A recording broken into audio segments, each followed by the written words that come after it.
Welcome back, basketball fans, to another great show with Sean Unboxing. Today we're talking about Montverde's Super 5. Obviously, all freshmen in the NCAA. We're going to be talking about them and what a huge impact all five of these players have had already at such a short period of time in their college season. All highly regarded recruits coming from the undefeated Montverde Academy, which I have to admit, I don't watch a lot of high school basketball, but last year I watched them religiously and was super impressed by these players. I mean, obviously Cooper Flagg was the one getting a lot of the talk and a lot of the praise, but when you watch the team, you appreciated all of them. My personal favorite was Asa Newell, who I thought was a really energetic, exciting player. Obviously, great on the board, throwing dunks down left, right, and center. So he was kind of my favorite from that team. But nonetheless, all of them picked their moments to dominate and carry that team to an undefeated season. And we know there's been previous conversation about which Montverde Academy graduates were the best team in high school basketball history. And that's a different conversation. You can leave it in the conversation below. But today we're going to be talking about the five freshmen in this year's NCAA. So let's get to that and chop it up after this short break.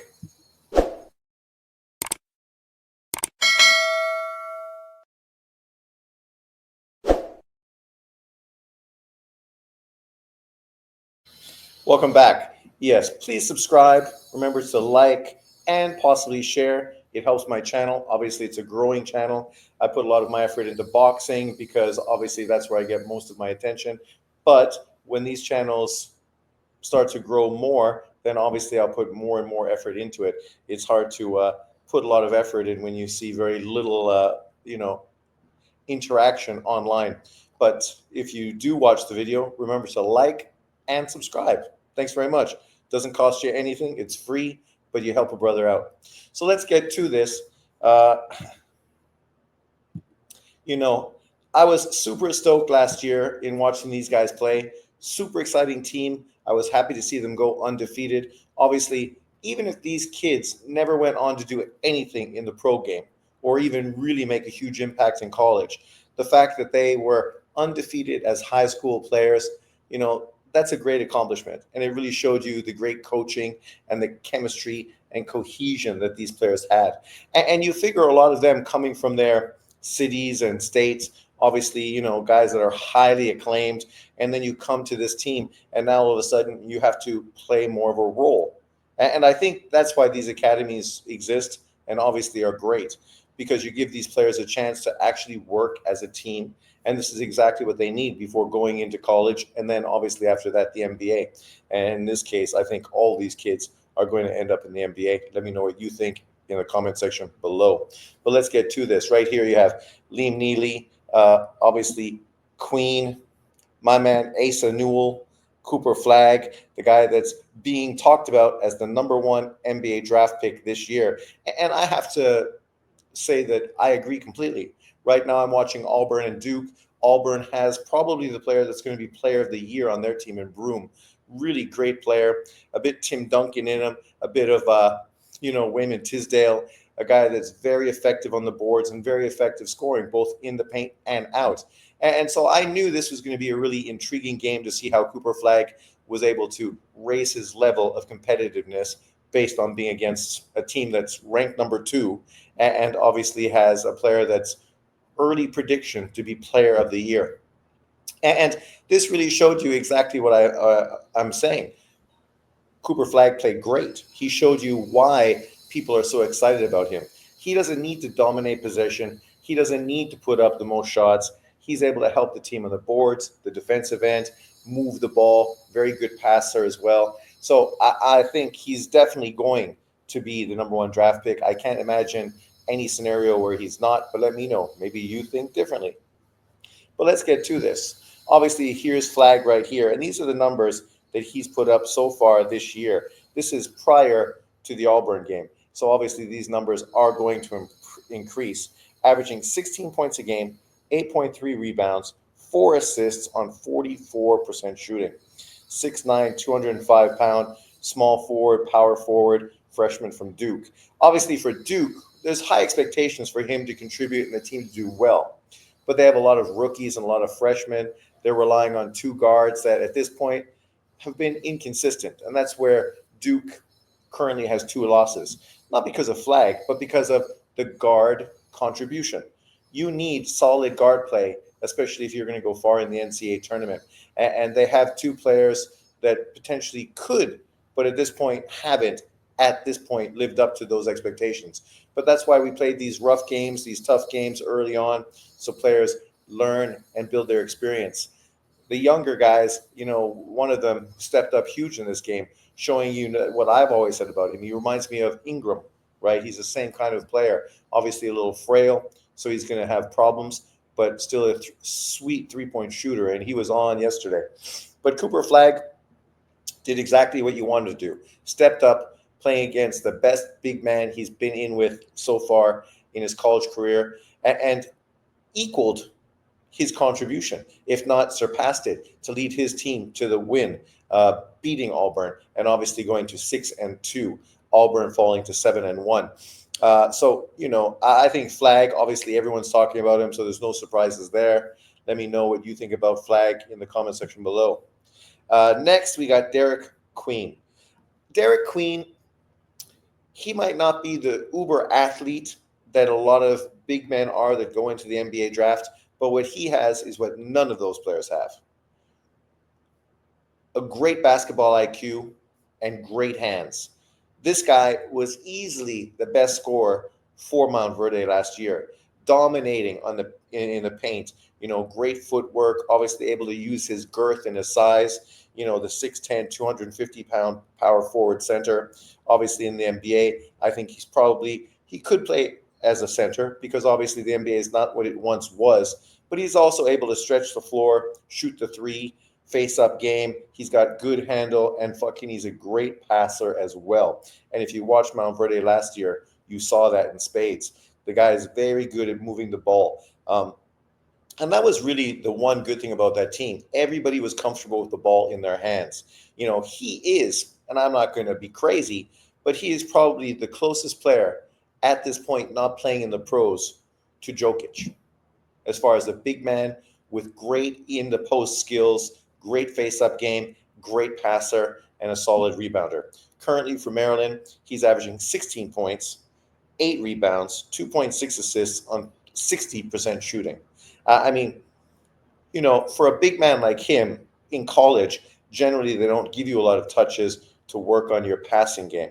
But at this point, I just expect his passes and assists to go up once his team becomes more familiar with him, once he's more familiar with them and where they're going to be on the floor at certain times. His 16 points is definitely going to go up, and his 8 rebounds is going to go up as well. 60% shooting, that might come down. But, this just shows you what a dominant inside player he is. Great post moves, great hands. When you watched him last year from Montverde, you could not be impressed. Obviously, he's not the athletic sort of type of big man. So defensively, he may not be stellar, but that's kind of like, Joker, right? Same. Not the best defensive player, but a guy that understands the game, has great ring IQ. So a lot of times, if you can just be in your position and you can slide over where you need to be to put the double team pressure on guys, but make sure that you still stay in range to defend your player on the back door, right? A lot of these kind of things he's going to learn. Obviously, he's young, but I'm super excited to see what he's going to do this year for Maryland. Obviously, it was nice to see him go to a team like Maryland. He's going to get great team play against the ACC players, North Carolina, obviously Duke, a lot of huge momentous games. Don't be surprised if he's a lottery pick in next year's draft, because I don't know if there's going to be a more polished big man coming into the draft next year than Derek Queen. But let me know what you think about Derek Queen. Then we get to a guy that, was going to go to Indiana, and I thought that was a great move, but then him sliding over to UConn, even better, right? A team that really plays perfectly for his style of play. Liam McNeely, a great shooter, a knockdown shooter. I'm kind of surprised he didn't go to Duke to play beside Cooper Flag. Obviously, they have the other player, why can't I remember his name, who's a very similar player to McNeely. McNeely might be a little longer and a little more athletic. The other guy's a little more physical and able to sort of use his body a little smarter. What's his name? Kugel. Knugle. How do you pronounce his name? Knuggel. But you can see, for a guy like Liam McNeely joining UConn, big expectations. Obviously, UConn has won back-to-back NCAA tournaments. There's a lot of pressure for them to continue to win. They had a great performance yesterday, beating Baylor. That's obviously a very significant win as well. 6'7", 210 pounds. Physically a strong guy. He's not the super athletic guy, but he's pretty athletic. He can cram on you. He can take it to the hole. Obviously, you got to make sure your handle is way better when you go to the NBA, so you can get your spaces. You can go to the hole, right? Change of pace, be a little more like Luca, where not everything is fast, fast, fast, but some things fast, slow, trying to change pace to keep guys off balance. I think that's exactly what McNeely can do. Obviously, now he's averaging 12 points a game, 5.3 rebounds, and 2 assists on 43% shooting.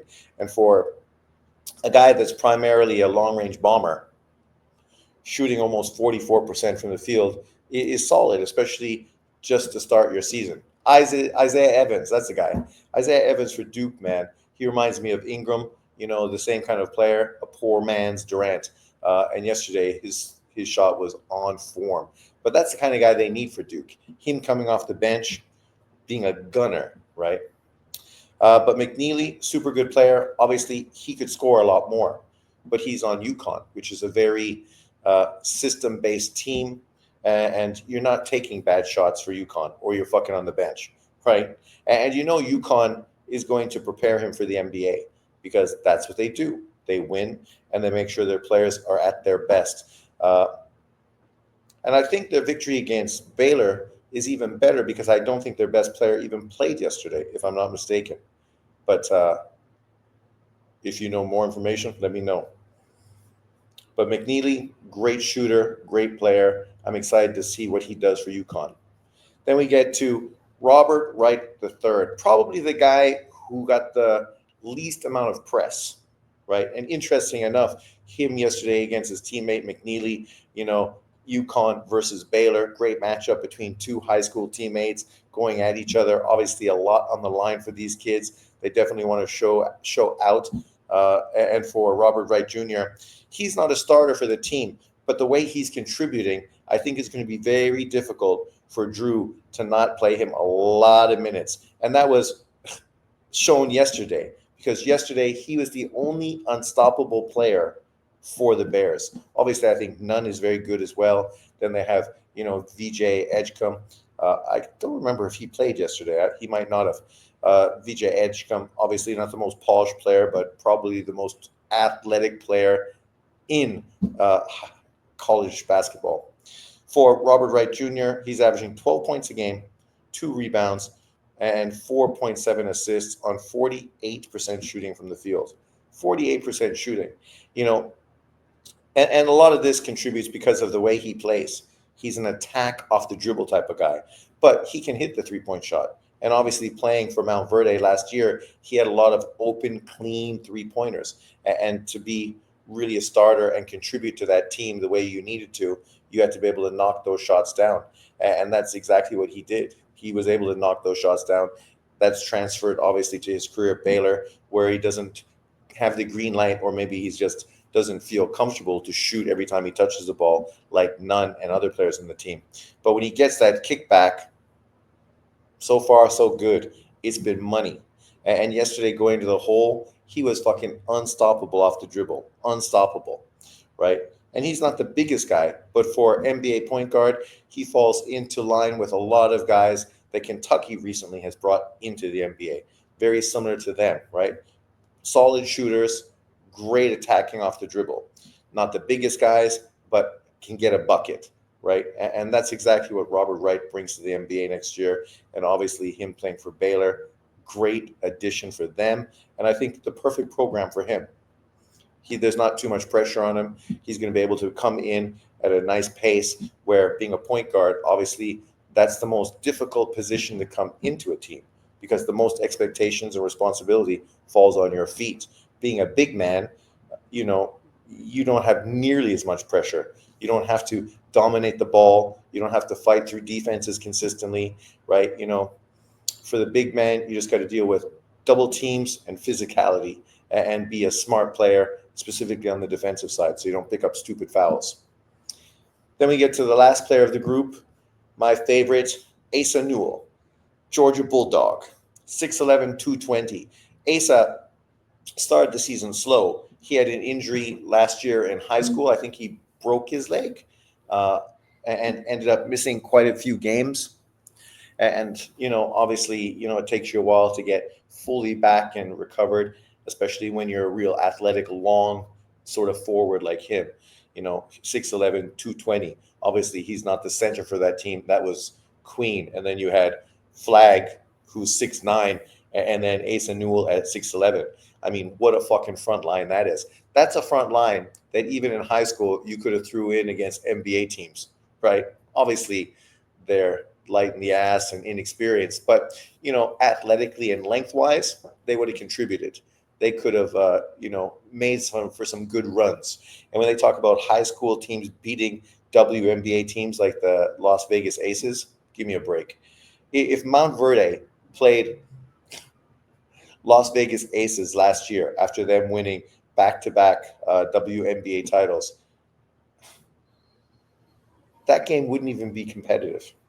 Montverde would fucking destroy them. What's her face? The best player who's like 6'4". Who is she going to fucking D up? She going to D up Cooper Flag or Asa Newell or McNeely, right?